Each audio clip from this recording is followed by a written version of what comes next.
Hey everybody, how's it going? Today we're going to take a look at the newest collab in the world of Monster Strike. It is World Trigger again. Exactly this time last year we got the first version of World Trigger. We get part 2. It's already been out for a few days. I apologize for being a little late on this than usual. I will fully admit I was playing Kotodama a lot, trying to finish their Monster Strike collab. It's a lot of fun, but it is tricky, and I don't know. If you guys think co-op is bad in Monster Strike, think about in a game where you have to think, make words, and the gimmicks are just not something you can blind flick your way through. It's tough. So having to play it solo was kind of necessary to keep my sanity going. But anyways, I digress. Let's go back and take a look at the monsters that are coming with the World Trigger collab. We'll take a look at the monsters here. For part 2, you'll be able to get Karasuma Kyosuke, Kizaki Reiji, Shinoda Masafumi, and that's it for the 6 stars. For the 5 stars, you'll get Kitora Ai along with Kuroe Futaba. Both of them will go into details if it's worth going for them or not. For part 1, we get to see the old monsters come back. Kuga Yuma, Jin Yuichi, Konami Kirie for 6 stars. 5 star is Amatori Chika and Mikomu Osamu. Either set of monsters can show up on either gacha. However, for their gacha, they will have a rate up versus the other monsters, right? So you can see for part 1, you see Konami, Jin, and Kuga get 1.2%. And then for the newer monsters, you can see that I already forgot the name. Karasuma Maru. Karasuma. Sure, Karasuma, Kizaki, and Shinoda all have a rate up. Note that it's a little bit weird, not weird, but lopsided here because we've entered the phase of the individual rate up monsters, which happens every day. One of those 3 monsters will rotate, and then on the last day, everybody will get a rate up for your choice to finish off the gacha. And so, if you want some monsters, that's great. Which ones do you want? If that's the question, let's take a look at the ratings. These are provided by GameWith, which you can always search for the latest and greatest data. However, it is in Japanese. I've translated the strike shots for you, so if you're wondering how it worked, hopefully this will clear it up a little bit. Now, first we've got Karasuma Kyosuke in the light element here. We'll take a look at it in the game as well.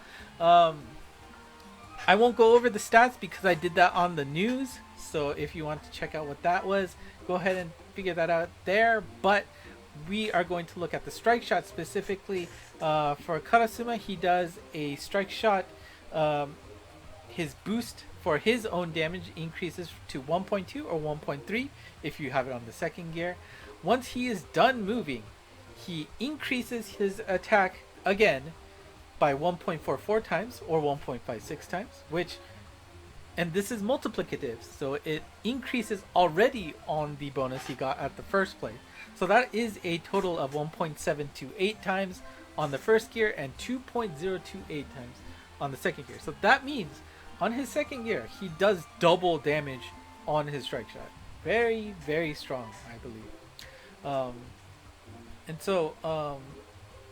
And this is important, right? Once he's done moving, he moves again. That is what Kagura had from Gintoki. Gintoki? Yeah, that collab. So that's very strong. That strike shot comes in very handy on quests where an after effect kind of happens. You do something, and while you're moving, an effect happens, and that allows you to do damage. If you're able to take advantage of that gimmick with this strike shot, where you're done moving, all of a sudden you get to move again as if it was your turn again.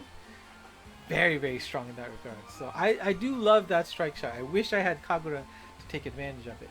But in addition, it's kind of a rare skill set you see here, right? With the super null speed down wall, which of course is coming to be a very, staple gimmick nowadays. Very strong gimmick. And then we also have you know, that with a super minesweeper as well as warp, I think that's a solid set for sure. I think we can see him shine in the future as well. Let's take a look at Kizaki Reiji. And Reiji here, his strike shot gives him a boost of 1.5 times or 2.0 times on the main, just on its own. And then he does a follow-up attack, which is like a laser style attack. Now, do keep in mind that Collab strike shot lasers do not get blocked by laser barriers. These are special lasers that always go through them. Unless there's an exception, but I'm pretty sure that's always the case. But, you know, after he's done moving, it does a follow-up attack towards the boss, and it does 79 hits at 0.4 times his attack on the first gear and 0.6 times attack on the second gear. You know, it's just solid damage and good, you know, just good self-boosting damage so that he can, you know, dish out some good attacks on the enemies. Skill set, obviously, you know, damage wall and gravity barriers are very popular, along with Super Mind, Super M, which again, very, very strong. What's interesting is his strike shot is very, or not strike shot, his bump combos are very strong as well. So you may be able to see, you know, him shine in quests where bump combo damage ends up being the key to the quest. Will be interesting to see that. And then last but not least, we got Shinoda Masafumi here. All of the second appearance, round 2 of the gacha has a game width rating of 8.5. So it's going to be up to you to try to figure out which one you really want depending on your box. For Shinoda, his damage is, he increases his damage by 1.5 or 1.8 times, and has 2 phases to his follow. The first phase does follow-up damage to the first hit enemy, and that does 1.8 times or 2.4 times his attack stat, and it does that 20 times. Once that's done, then the second stage does damage to that target's weak point. And that happens at a very strong multiplier of 12 times or 16 times. The important thing here is, even if you end up, you know, depleting the gauge of the boss, obviously let's talk about the boss, on the first phase, the second phase will always happen, right? So, you know, there's sometimes where, you know, maybe there's a bash kind of attack, and then if you kill the gauge at that first part, then the second doesn't do anything. You don't have to worry about that. This will always happen, you know, as long as you get to the first phase of that strike shot, the second phase will always happen. Right? Now, that's, of course, the follow-up phase. If you kill that boss before the follow-up happens, then you're out of line. But keep that in mind. Very strong damage, has a strong use for ignore. I wonder if it's already showing up. I don't know if ignore already showed up or not. So yeah, probably not. But ignore is definitely his place to shine here. So if you haven't finished that, you're struggling with it, that's a great location for him to shine. And you know, again, Minesweeper EL, it's not super, but EL is very strong in terms of mine quests. And Super Null Warp with Super Laser Stop and Super Null Speed Down Wall, I think this is a solid monster as well. So I don't think anybody here is like, you know, shouting I'm broken here, but they are pretty strong for what they can do. So I think it's a solid, you know, solid set of monsters to pull for. Now we'll quickly look over the 4 5-star gacha monsters. You know, this I don't usually fill out the chart for in the news, well, because they don't have it, but we'll go over Kitora Ai here real quick. It got null damage wall, super laser stop on the main, super null speed down wall, and strike shot turn reducer on the gauge. Strike shot is a speed and power up, and then it does a delay, which is a 2-turn delay, and will do damage to or starts moving again towards the nearest enemy with a bonus attack, and in this case Kitora has a 1.7 times attack, kind of like well, not kind of, exactly like what we saw here with Karasuma here. Basically the same idea for his strike shot. Except Kitora gets also a delay on top of that, which is nice. Kuroe Futaba has a 7.5 rating, and she is, you can basically consider her a blue version of Zenitsu from Kimetsu no Yaiba Collab. And that is nice because, I mean, that is a very strong strike shot as well. Her abilities: damage wall, super null speed down wall, first killer, super null warp, and down position killer. That one's always an interesting killer, right? As long as they're on the bottom half of the screen, you'll get that killer damage, which is cool to see. Strike shot, like I said, is like Zenitsu. While she's moving, she'll have a 5% boost in attack, and then when she's done moving, she'll have a follow-up attack, which is double her normal attack, and then that final blow at the end is a strong 12.5 times attack of her attack stat.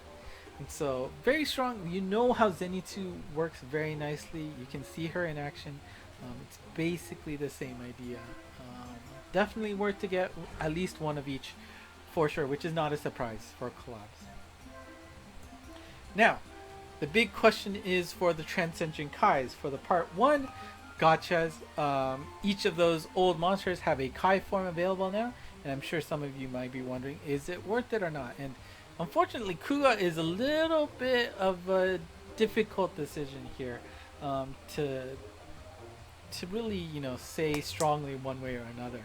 But let's take a look at his strike shot information here.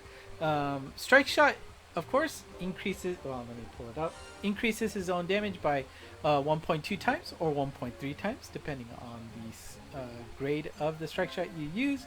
It is a guaranteed boss follow-up attack. It is a little bit different though. Once Kuga is done moving, in the Kai form, he throws a little like sphere thing, which does a ranged attack, which does a defense down. The effectiveness of that is 2.2 times or 2.3 times damage than normal, and he'll also do follow-up damage. Now, this is an important difference from the Transcension form.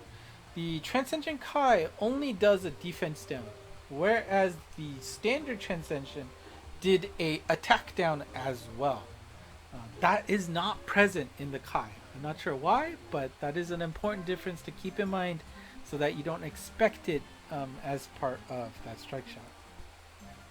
Now, there's a bunch of follow-up attacks. When that sphere lands on the boss, it does a bunch of attacks to it immediately.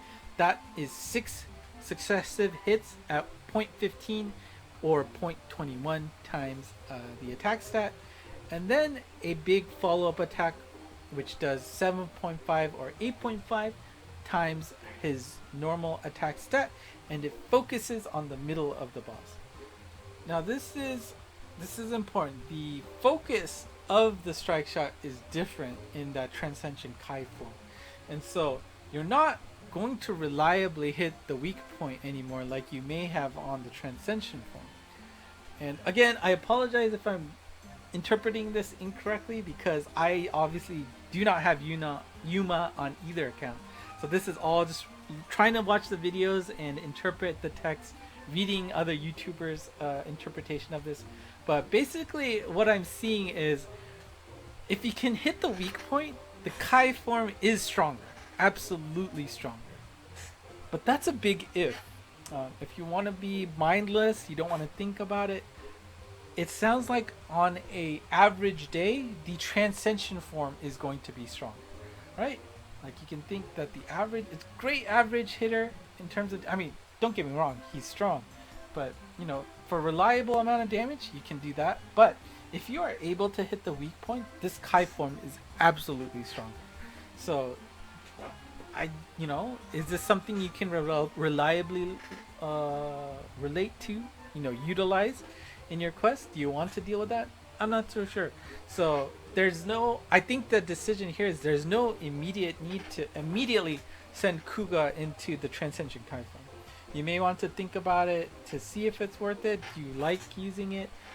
you know, maybe use it on your friends list first to see if you want to commit to setting it to this form. And I say commit in the fact that you're going to have to waste supplies to go back to the Transcension form. You can always flip back between Kai and Transcension form. Just know it's expensive, so you don't want to do it too often. So keep that in mind. Now, Jin Yuichi is next. He has a 9. Oh, and you know, don't get me wrong, it's very strong. It's still he still gets a 9.5 rating on GameWin. So I'm not saying it's bad by any means, but it's just something you might have to think about in terms of damage output because of how that strike shot interacts a little bit differently. For Jin Yuichi, 9.0 rating on GameWin. Strike shot scales based on the enemy's max HP. This is not remaining HP, it's max HP, which is cool. If the first hit enemy is killed, then the strike shot will move on to the next enemy that has the lowest HP, whether or not you hit that monster. That's just how the rule worked for his strike shot. I don't believe this has changed from the original form, but of course the two gears have different multipliers and percentages it works off of. So gear 1, you have a 1.16 buff while you move, and then you'll do 9 hits. That'll do 2.2% of the target's max HP. There's a minimum guarantee of each hit does at least 210,000 damage. So if you happen to hit like a you know, just a mob monster, you're still gonna do good damage and probably kill it. Strike shot 2 is of course more stronger. Instead it goes to 1.32 times, buffing his attack stat while he moves, and the 9 hits instead do 4.5 times the target's max HP, which does a minimum of 420,000 damage. Oops, not the right answer. There you go. And you know, just looking at that, very solid there. I don't think there's any reason to hesitate to go to Transcension Kai form. Of course, you know, maybe the abilities may sway you one way or other. I don't know if anything changed significantly, but you know, getting protection and gravity barrier slayer on the connect skill, definitely great addition as well. And then Konami, I don't think she ever was able to shine, but she is getting a 9.0 rating in GameWin as well. The strike shot here, she boosts her own damage to 1.25 or 1.35 times her attack stat. While she's moving, she also does some damage to nearby enemies, and that slash attack does about 0.28 times her attack stat, or 0.33 if you are on the second gear. And then there is a direct damage that's important. You know, that makes a difference in certain quests. The strike shot does direct damage horizontally through the center of the boss at 12.4 times or 15.5 times the attack stat. Very strong. Of course, again, this really does depend on whether or not you have the weak point on that horizontal line. You might be able to take advantage of, you know, monsters that, you know, unleash all the weak points. That'll work very well, synergize very well with Konami here. And I don't believe, it looks like there is no worry about getting her into the Kai form. So if you're thinking about that, there shouldn't be any worry. The only thing you might want to think about is Kuga here, and you know, I think we went to enough depth there. So let's take a look at the quests real quick. We've got Suzunari first and Nasu Squad, which are the 4 5-star monsters, which are available at all times of the day. Make sure, if you care about those 4 5-star quests, you get them to 90 luck if you wish. The direct drop 5 6-star quest is going to be the Kageura Squad. That is available at all times, and you must, well, not must, you should do it every day to make sure that you can take advantage of the bonus, which every time you play it for the first time that day, you'll get 7 drops. You're going to want to do it with co-op because that gives you a higher chance of getting direct drops in multiple copies, up to 3. I mean, just do it every day. It's an easy max luck for a quest that's not too bad. There are 2 quests that are available on the schedule, which are not up right now for me. But Ikoma Squad and OG Squad, Fire and Water respectively, are available through the schedule. Make sure you check out when they are available so that you can max luck those monsters respectively. There is an Insidious quest which happens to be up right now. It features Gatlin and Ratarikov. This quest has a special bonus where that all monsters will get the 99 luck bonus, and so you do not have to worry about max luck monsters. Just bring your OPs and farm away to max luck it. It'll be probably on the more difficult side. You can see I haven't played it quite yet, but you can find his quest in the schedule as well. Don't forget, you can also take advantage of side effects, which actually we'll go over later in the video. If you are interested in catching up on the older quests, you can go to the library here to play all of the older ones, with exception of course to Visa's Insidious quest. That is not available. That is always the quest when, or that is always the case when these collabs get reruns. Those Insidious quests do not come back. There is a new Guardian Beast available that you may want to I would highly suggest that you at least farm the material. Oops, that's not the right. You want to at least farm the materials, because that is 400 gems that you will never ever get again, I guess, unless it comes back. But it is available here, so you get to get the opportunity to pick up Rindo Yotaro and Raijin Maru there. A very cute figure, and the ability here is it increases the attack of all monsters that match the users, right? When you decide to use that ability, whatever type that monster is, all other monsters of the same type will get an attack bonus. This applies to both their attack stat and their bump combo stat, so keep that in mind. That is part of, you know, the bonus. Pretty strong. Once you get to level 10, it is a 20% bonus, which probably helps you to try and do like a one punch kill or something like that, to really just do a big output burst of damage. The requirement to activate Raijin Maru here is to pick up 3 items along the quest, which isn't too difficult. And just in case you missed it last time, Replica is here and you can pick him up. He has a very strong ability where that monster gets a 900% boost in speed, as well as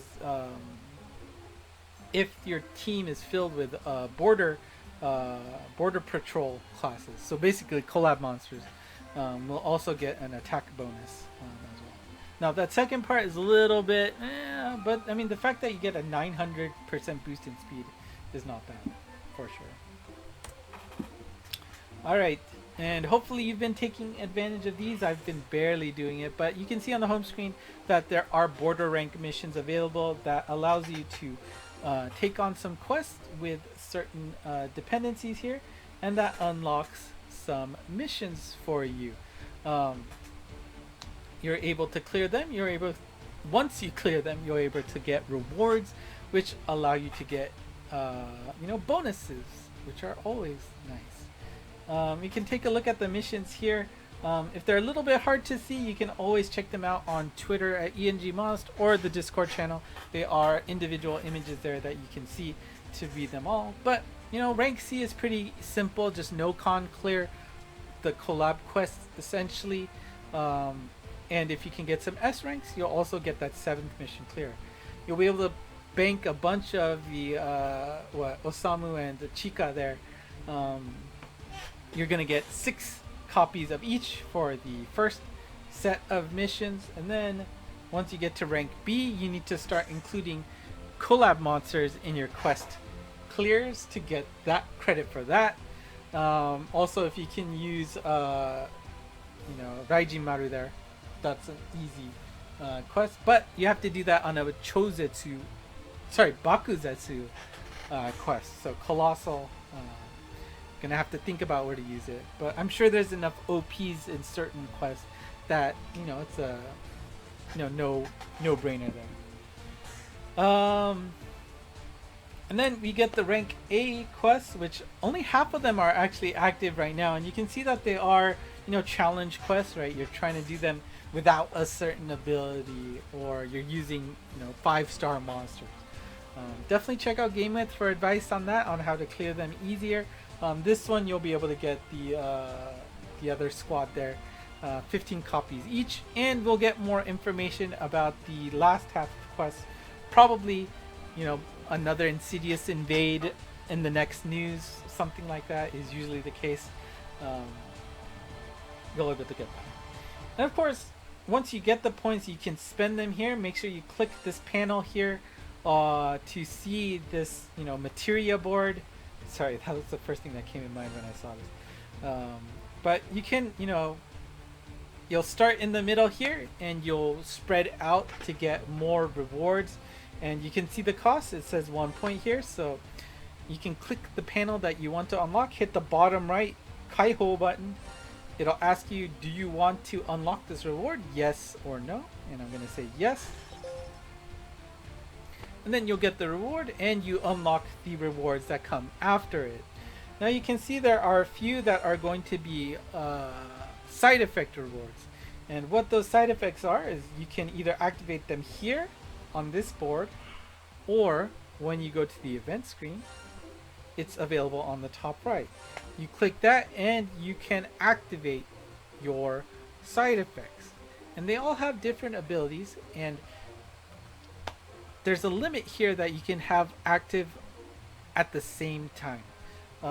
If you unlock the +1 panels, that allows you to activate multiple at once. So you may want to focus on that so that you have the ability to do multiple at once. But the side effects from top to the bottom here is, the first one is increases your all friendly monsters attack and bump combos by 50%. That's pretty big. 50% is pretty big. And then, probably need it for that Chokyu Kyoku quest to make it easier. Second one is increases the effectiveness of the weak point by 50%. The third one gives you a special, increases the special drops by 2 times. The fourth one allows you to have a guide active at all time. And the last one says the game begins with all of your monsters strike shot active. I remember good stuff with the status effects or side effects. So if you haven't played around with it, definitely worth trying them out. The important thing here is these side effects are only active if you are the host. So if you activate them and then join as a guest, you're not going to be bringing along your bonuses with you. It's only active as the host of the quest. So do keep that in mind if you are playing with the the side effects here.